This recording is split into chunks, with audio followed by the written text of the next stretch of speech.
Hello friends, welcome to a new video. आग को होली आसुची से आज होली स्पेशल होउची गोटे स्वीट डिश। आज आम अमूल पाउडर रे पेड़ा बनैबा। से 3 चामच घी नहीं। घी टिके गरम हो आसला परे एथिरे आमे आधा कप रु कम क्षीर मिसेइबा।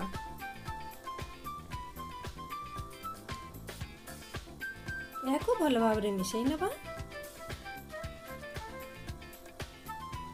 यापर एथिरे मो आधा कप चीनी नहीं।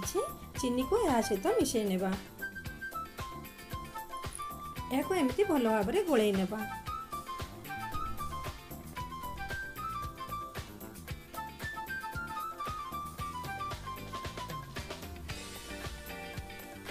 यापर मो गोटे बड़ कप रे गोटे कप अमूल पाउडर नहीं। याको या सहित भल भाव रे एमती गोळेई नेबा। मन रखिए एमती गोलैबा समय रे गैस को मीडियम फ्लेम रे आमे रखिबा। याको एमती भल भाव रे मिसई नेउथबा एवं कंटिन्यूअस एमती आमे गोलै चलथिबा, नहले या तळे लागि जिवो। आपण जदि या पर फील करूचंती कि अधिक पानिया हे जाय छै ताहले आपण आउ टिके अमूल पाउडर मिसई पारिबे। देखंतु आ धीरे धीरे गाढ़ा हे आसलाणी। एमती आपण कंटिन्यूअसली एमती मिसई चलथिबे।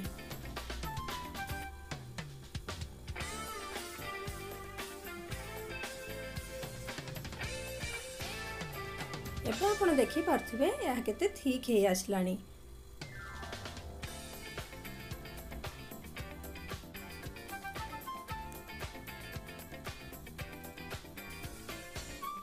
या परे मु एथिरे किछि केसर मिसा क्षीर 2 स्पून पकाउछि।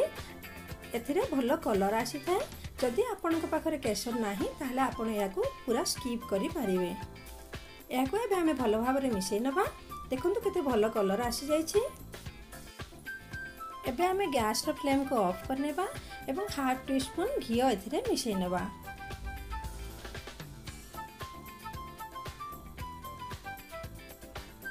या परे अल्प किछि अलैच गुंड मिसई नेबा।